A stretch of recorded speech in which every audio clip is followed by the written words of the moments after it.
All right. Good morning. I guess it's afternoon, everyone. My name is Shauna Stefanchik, president and founder of Step Up. And today I wanted to do a quick plug and talking about how we have seen how we think we can help training and retaining. So I'm glad you're here. Just a quick recap at Step Up. That's one of our first pillars, is that we're really trying to recruit and retain people with a lot of the system work that we do. And so really what I wanted to address today in this call, and leave time at the end. So if you came in here and you're like, hey, that's not the type of stuff I wanted to hear at all, I'll give some time at the end of the call where I'll let those of you on share if you have other ideas. But I wanted to just start with just reviewing some systemic barriers that we've seen across Missouri. It's not really Missouri. I would argue that there's systemic barriers that are just in the field of education in general. And I present you with some action steps and ideas of how I think as leaders, we can help fight that. And I do not have pretty slides, and my marketing person is on here saying, why did you send that to me? Sorry. Because but here are some systemic barriers. I put them all on this slide, and then I'm going to walk through each one of them. But I think bullet number one is just the lack of pre-service training and the amount of alternatively certified people we have. I remember about 10 years ago working with a college on new teacher preparation, and because that was my role at a district, and this college professor kept saying, oh yeah, we do all that. They're prepared for that. And I remember looking at her like, yeah, no, they're not. I think sometimes there's just this disconnect between what they come to us ready for, and then as a district, what we really have to prepare for. And so I'm of Stephen Covey's mindset where I'm going to focus on the things I can control. And I quickly realized I'm not going to be able to control that on their end, as much arguing as I tried to do. So I think, action step number one, I'm going to talk about how I think we just have to know that's what's happening as leaders, and we have to compensate for it. We can keep advocating in our influence, and I will give shout out to colleges and the State Department with letters training and some of those things they're trying to do to help teachers be more prepared. But I think systemically, there's just a gap there that as instructional leaders we're in districts will have to take care of. The one, and some of you followed my work, this is a big one for me that I'm going to hang a lot of what I think. There are definitely curriculum myths and misconceptions going on in our field that I really think work against us, and they kind of hint on that pre-service training. So I'm going to give you ideas of a new language and ways I think we can help people have more clarity. And then I just wanted to talk through these 3 bullet points of common systems things that I think throw teachers off and make their instruction harder.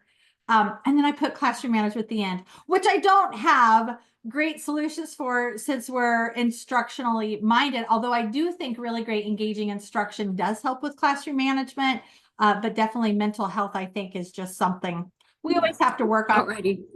So anyway, I'm going to dive in to here. So I might see you tomorrow. And then I'm going to ask if we can. All right, bye. We've got a little bit of background noise. Sorry, we should have done that when going in. So as far as, oops, let me get back to the slide. Now I'm lost. Come on, slides. Here we go. So pre-service alternatively certified barriers. Instruction and classroom management lack. So again, taking that approach, I don't know if we can solve that, but I think when we are onboarding new teachers, that's one of the very first things that we need to consider is how do we help prepare them for that. And as a team, we've kept talking a lot about the ability to, and I know most districts assign a mentor, but especially when it comes to really great instruction and classroom management, letting them get in and see that. A lot of times they only, especially for alternatively certified, who didn't even get that in student teaching. So this idea of getting them into places where people, we believe that, and what we have noticed is when people can see it in action, if you have masters in your district, to let people partner and see that is the best thing we can do. Our lack of teacher retention is causing more alternatively certified, especially in our rural areas. So the other barrier is that when new teachers enter our building or district systems, sometimes they don't always clear on what they're supposed to be teaching. I feel like this has been a systemic barrier for me in my career and for many people.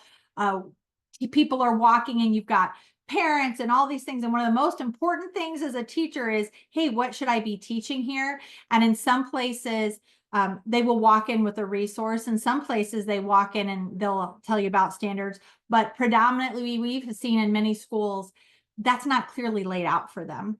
So I'm going to talk about in my solutions. I think that's a way to retain people, is actually having a lot of clarity about here's what we need you to do, because that's hard when you're trying to make that up. And then, which leads to my next one, not only what to teach. We have heard so many teachers say, can you just come in and show me how to do a lesson? I'm like, where is Madeline Hunter, everyone? Where is she? We all got trained on that. But I do think there's this lack. And I want to say it's an insecurity, and they're lacking confidence of how I lay out a really good lesson and instruction. And so we have to, I think, do a better job of the how to teach, and helping them understand, what does mastery and proficiency look like? And then how do we help them? I'm trying to get right into barriers, but this lack of instructional knowledge, we also have to take care of. So then a question, let me see, my slides keep getting messed up here. Here we go. So those are some of the barriers we're trying to get over. And I think one of the things that really trips us up when it comes to clarity for people is this common curriculum myth and misconception in our field of resources over standards. And again, I can speak from personal testimony here of coming in not feeling prepared, walking into first grade or second grade classroom who didn't know how to read, and I didn't know how to teach them how to read. I clung to my resource and I just taught that thing. And I needed it because it taught me how to teach, because I came in not knowing what digraphs and all these things were. And so I'm not anti-resource at all. But I think what's happening is, it was year 5 that I found out, oh, well, what about your standards? And I'm like, what are you talking about? I teach this textbook. The curriculum myth, I think, in misconception is predominantly when I ask people now, what's your curriculum? They say just the name of the textbook. And we have got to do a better job with people coming in of, no. When we say standards, or when we say curriculum, what we mean is your standards, because our state actually voted on that. And by law, we got to teach those. That is not communicated at all. And I think we also need to create a system where people are coming in and that they're clear about that. Because I'm going to get in a little bit later. One of the reasons we are not retaining people is when you never feel that you're effective.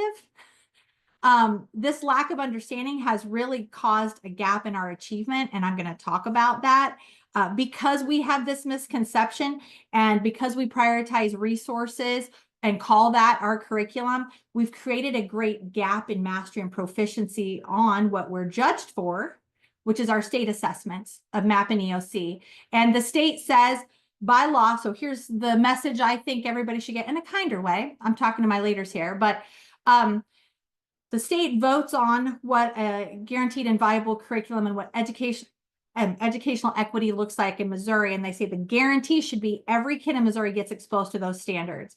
And then as an accountability measure, they said, so we're going to make you then take these tests to prove that you're teaching those things and to see how well you're doing it, right? Those tests are all standards based.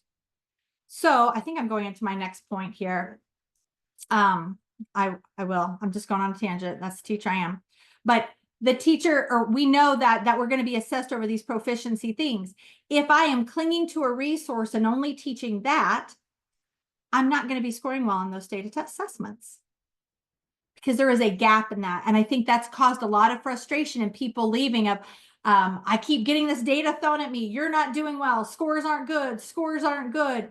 And then we're going back because the resource and the standards aren't aligned, and we've never addressed it. And so that's what I'm going to get into. A guaranteed and viable curriculum. When we say curriculum and a GVC, guaranteed and viable, the guarantee is state standards, and the viability is we have a plan of how to do that. So you should walk into a system that says, hi, welcome. Your responsibility is what? The standards, how we're going to help you with that.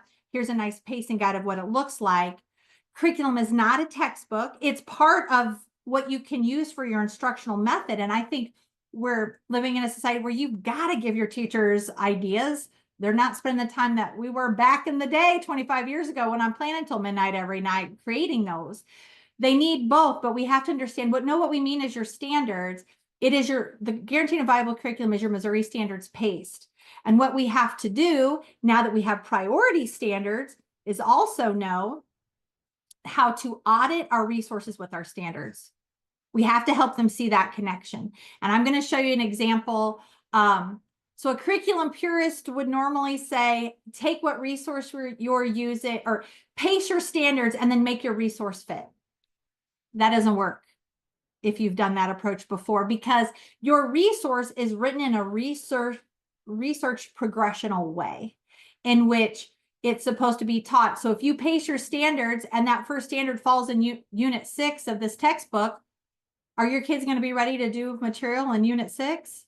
No. So there's this big disconnect. So my suggestion would be, if you have a great resource, I mean, there's some on a recommended list too, right? By the state. Take that resource and figure out, how do I show teachers where the standards live in it?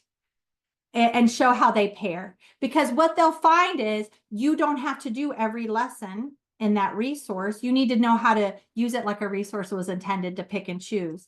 But what will happen is you will end up auditing. So I want to show you a math example. And what we're wanting to do is for teachers to see my standards drive what I teach. And I clearly know in every unit, and this is Eureka Math, I clearly know in module 1, these are my priorities. And if I scrolled all the way down, these are my supporting. But what this format helps me see is my priorities are what I need to assess and make sure they master in this unit. But now let's go to module 2. My textbook says spend 25 days. I audit. There's only one Missouri priority standard here. So this helps the teacher see, oh, well, I probably don't need to spend 25 days like my textbook suggests, now that I see Missouri only prioritizes one thing out of there. And this helps them see what lessons they can skip over. Module 6, I'm noticing there are no Missouri standards in that unit. There might be some supporting, but I'm not saying don't teach it, but I would flip that with my module 7 to make sure that I'm covering all the Missouri standards. So my solution number 1 is they need to walk into a system of what to teach, a pacing guide. They need to know that standards are the thing that they're supposed to teach, because that's what we're graded and assessed on. And they need to understand, hopefully you do have a resource with them of, hey, this resource guide is going to help you teach those things, but let this lead what lessons you teach out of that resource. All these things, I think, really help retain a person, because you are giving them job clarity. Guys, I remember being year 5 or 6, and by year 5, you kind of figure out what you're going to do. And I still wasn't as standard focused and clarity, but I wasn't in a MAP EOC tested grade level. I didn't have as much pressure. And so I really think this system of knowing what, I mean, I remember sitting at the board like, I guess I'll just guess what this is. And we're still doing that. That doesn't feel good. We have to help people be confident. So providing that barrier, or addressing that barrier. So here are some common barriers: this gap in resource and standard alignment. Even if you bought something off that recommended state list, what we're finding is after you pace, you're going to see a whole list of standards that your resource may not cover. So this, again, will impact how it looks like our achievement scores, because there's this misalignment and gaps that I'm not going to reach proficiency with my kids because I may not even be exposing them to everything they're supposed to be. So we have to do that. The next one is this misalignment in assessment vendors and pacing of taught skills. And Jessica, I saw you're on the call from my team, so feel free. But I think this is another barrier, and I'm just going to go there, guys. This is like a can of worms thing. But with these required reading assessment vendors and RSPs and all this stuff we're doing, I don't know how many of you, and we've been at a lot of districts where, hey, this kid is scoring really low on this screener, like they need to be in an RSP, but our formative data doesn't show that, but we're bound to this test to make their determination, which you're not. You can support that. But anyway, I think that's a myth that's been going around, or we're using these data screeners. But one of the things that there's a misalignment there, that people have to know their kids and be reading with their kids outside of those systems, because those systems have a skills progression of what they're teaching with reading. And if you're teaching a different skills progression, Like if you're teaching short A, I, E, and then the assessment teaches short O, U, whatever, it's going to show that they're much lower than they really are. And so we just have to be careful always using standardized tests. You've got to be using that formative assessment data, because there's a misalignment sometimes in things they're requiring you to use and test. And it might look like kids aren't achieving when really it's a misalignment. Jessica, can you say it better than I am, or did that make sense? No, I think you're doing great. I think another thing too is not just focusing on those like the iReady or our STAR assessments that we're giving, but even what assessments are you giving in your district? We have so many things with letters training and just in SOAR in general assessments coming out that people can be giving. And if you aren't consistent and you don't have a district-wide alignment of when things are going to be taught, you're going to see holes in kids as they're moving through, especially if you have transient populations. But if you're kindergarten, if we don't know what the expectation, of your kindergartners is, what are they going to have mastered by kindergarten or have taught? And then we're giving them an assessment coming into first grade, and it's skills that they have not been introduced to. That's what we need to try and make sure we're steering clear from, is that we're if the kids haven't been taught and introduced explicitly to some of these phonics and phonemic awareness standards or gaps we're seeing, that's an on us, right? We need to align our teaching to know, hey, this is what we're covering kindergarten, this is what we're covering in first grade. And the standards do a really good job of that. But it's important to know when you're giving an assessment, what are we expecting them to have mastered because we've taught this? Because you're going to see even in a DIBELS assessment, they may be expecting something at mid-year that doesn't come up until, third quarter or end of year for your first graders or even second graders, depending on, that scope and sequence. So it's really important that you start having those conversations of, hey, what are we using to teach this with? And I see a lot of that too in districts that are using different resources for different grade levels. None of those scope and sequences talk.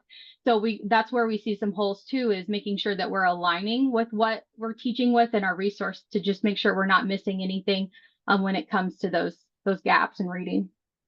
So I wanted to bring this one up because I think it's hard to retain people when you don't feel you've got this huge list of RSP kids and you don't feel like you're making traction. Well, it could be a misalignment, vertical, like Jessica talked about, or just in the assessment vendor and the skills pacing. So we really have to look at those things. And then another barrier is just standard clarity of, okay, so you've shown me what I need to be doing, but what does that really mean? And then how do I do it well? So solutions, if we know that the misconception is we rely on resources and it's not always helping us see the achievement or the clarity, we really need to shift with new teachers as they're coming into a standards focus and using that language, knowing that guaranteed and viable curriculum and the what you should be doing is your standards, auditing and keeping at the front of your mind that your resources are standards, aligning your lessons, assessments. And the reason I put this one here is I think sometimes our kids and our casualties too, we're teaching things because they're out of a book or I've done it every year. But when we go in and we ask teachers, well, what does that align to? They can't tell us the standard. Like we don't even know why we're teaching that one. We need to be very intentional and purposeful. And so again, I believe this brings confidence in teachers that I know exactly there is meaning behind every lesson assignment. And it really does cause a case for those of you who are standards-based grading of why that is such a big push, is because it provides really big clarity that that is what should be guiding our focus, because I think that's where it provides better clarity for people and we'll see, better results and achievement. So one of the solutions you can do too is asking testing vendors for their standard progression. So your NWA, iReady, STAR, what is the progression you're using? Because we want to see if we're doing that same thing. So we really are measuring apples to apples, not two different progressions, and just evaluating that with your own pacing. And another one is just providing standard clarity. If you don't use these documents, oh, and I need to put the new MoLeap block. Maybe Jess, would you go to the agenda from yesterday and grab that link and put it in the chat if you don't mind? I have up here just DESE documents that I think we find all the time teachers aren't aware of that really help build that clarity. The item specifications, those have been updated in math recently, and there's new ones in reading. MOLEAT blocks are great, especially for social studies and science. And I'm having Jessica put in the chat. They actually just released a new link to more MOLEAT blocks, and they have a lot more K-3 content in there in ELA and math. And the reason I'm anchoring you here is I think what helps you feel confident, or I'll tell you what didn't feel good to me as a teacher when I was constantly guessing, like, I hope this lesson is right. If somebody would have said, this is what it looks like, sounds like, could have replicated it. And that was the intention behind these MOLEAT blocks. They are blocks of instruction that show teachers the rigor and the text complexity and question complexity that they would want to see.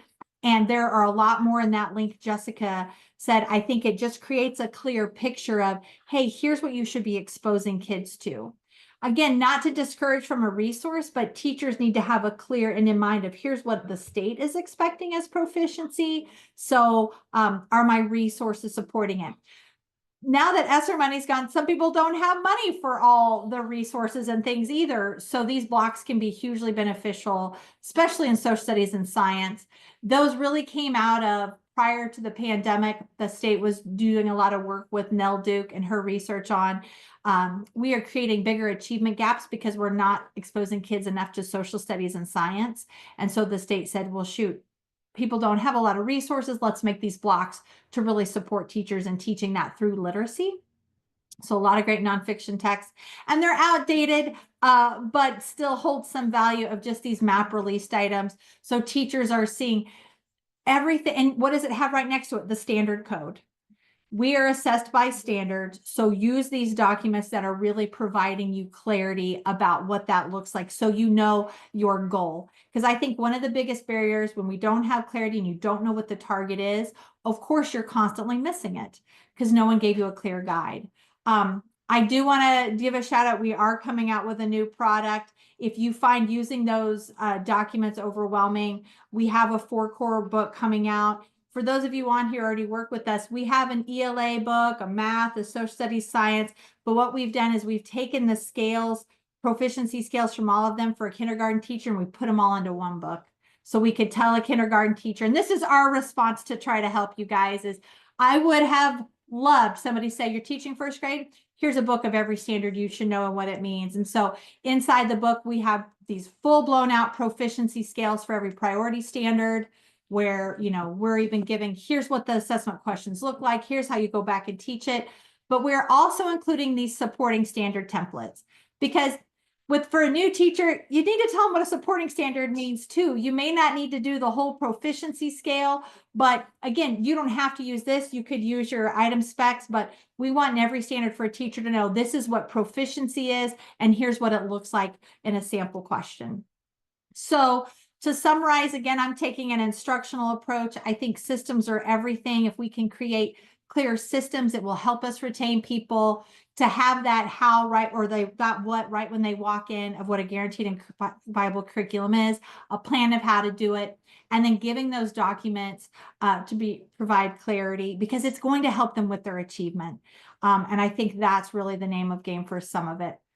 So I'm going to stop sharing here, and I would love to open it up. I hope that gave you a few nuggets and that you're not disappointed, but I want to give a case that systems and processes mean a lot for teachers. I'd love to open up on the chat any other ideas or things, innovative things you have done as a district that you could share with others on the call of what you're doing to try to train and retain. And Shauna, I want to take a minute to acknowledge Sherry had asked, when will the 4-core books be released? We're actually doing pre-orders now. So I'll put a link to that in the chat, and then they will physically be here in April. So we'll be getting them sent out, as soon as we get them. And Sherry, I want to say thank you, because Sherry called me, gosh, what was it, a year ago? And she's like, you really need to make this into 1 grade level. I was like, leave me alone. And then I realized once we got all core contents done, hey, wait, this does make sense. So thank you, Sherry, for advocating for it, because she knew we needed it a long time ago. So does that mean I get a free book? See, that's what happens when you just, yes, Sherry, No, not at all. That's not, but we do need to get on the pre-order list. So I do need to look at that. What about other strategies some of you are doing to help with your teachers? Any innovative training, mentor? Love to hear.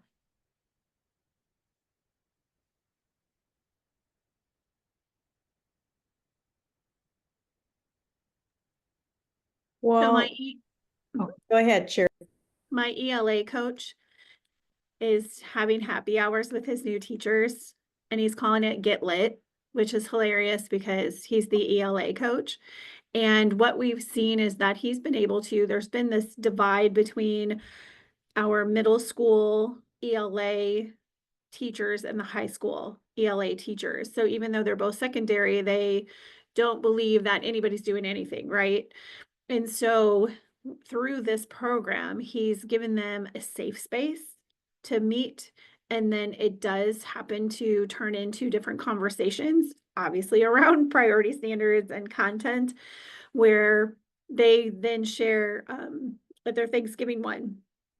We're thankful for you. And they brought best practices from their classrooms, and a presentation was put together of those best practices and then shared out to everybody. Again, it was a safe space.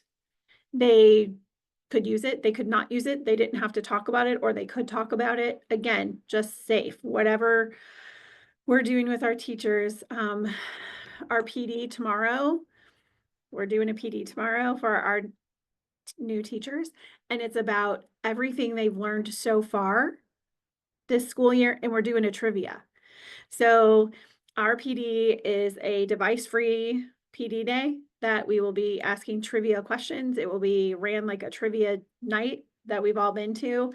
And just to see what's hitting and sticking, and then what's not sticking, and where we need to collectively revamp and go back through to see. So we just are really trying to make things more fun, because PD days, everyone's exhausted, and we don't want to overwhelm our staff, and we want them to have voice in that and choice. So trivia is kind of a fun one that we're doing. We'll see how it goes, to be determined. But I love the weekly meeting idea. So you're also keeping a pulse on those people. How are you doing? Because I think that they can easily get swamped up and you forget to do that. So I think that's a great structure. Sue, you were getting ready to share something. It was very similar to what Sherry said, so I'll share something different. Ours was called Donuts and Discussion, but I'll share something different.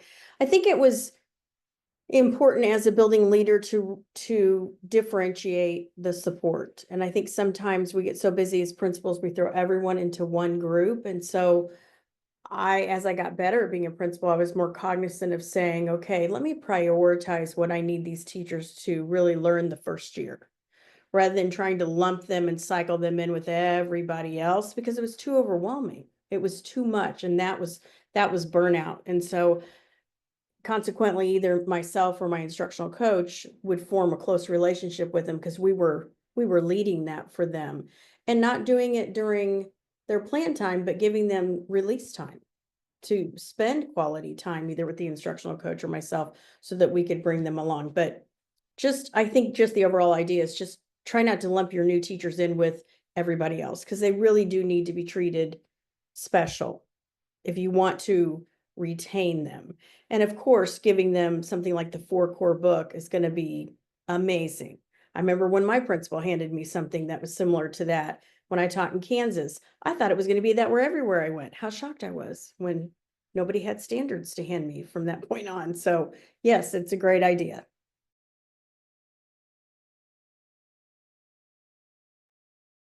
Any other ideas from the group? I've got one that kind of piggybacks off Sue, but I listened to at a Go CSD event a couple years ago, and I wish I could remember her name. I think it was Michelle. I'm gonna have to look it up for sure, but she was an instructional coach for the Nixa School District, and they talked about how they did curriculum subscription boxes every month. So you know how you get a subscription box, in the mail. So they would do one every month, and they would put out like what the theme of it was. So it was always a different content. And if they had the option, so this customization, right, of do they need it or do they not, but they could sign up on a Google form and they could receive the box. And within the box, it would have a lesson that they could teach with all the materials they needed to teach that lesson, or resource, or depending on whatever the topic was. And there was also a place in there that said, we want it modeled. So then they would come in and schedule a time with you to actually come model that lesson, which we've talked a lot about the importance for our new teachers of modeling, and what a safe place it is to request a modeling of something. And I thought that was really great. So I tried to replicate that a little bit into our district. As a title teacher, I didn't have as much time just working in that curriculum role, but we did this during our PDs, where we did PD swag bags. And so we had a lot of teachers going through letters, and they were really struggling with how to apply it in their classroom. So my other title teacher and I would pick something from one of the materials from letters, and we'd print everything out for them to do in a small group lesson. And we would our principal gave us the funds to buy all the materials. And then we would literally make them sit, and we would do the small group lesson with them and show them how to incorporate that and how they could differentiate it based on grade level. So if they were working with multisyllabic words, or maybe we were doing CVC, just kind of depending on what it was, but that we always had a really great, it was fun. It was that fun piece too, where they felt like a learner and it was interactive and they didn't feel like we were bombarding them. And then they put it in their PD bag that we made them at the beginning of the year. So then they had this bag hanging at their guided reading tables, or their small group tables that they could just pull from. So if they needed a lesson or they needed something for a specific group, they could just have it out and everything was ready. So that was always that was a big hit. We loved doing that last year.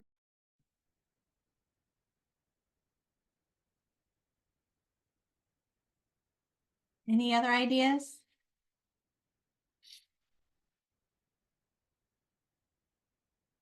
Well, I think all of you on the call, I hope you got a few nuggets from today. And it really is, we are just trying to help dispel or redo the narrative and help people see the joy in teaching. And I think the better we can support them and give them clarity, we can get back there so we can keep retaining our great people and keep them into the field that they were called to. So thank you so much, everybody.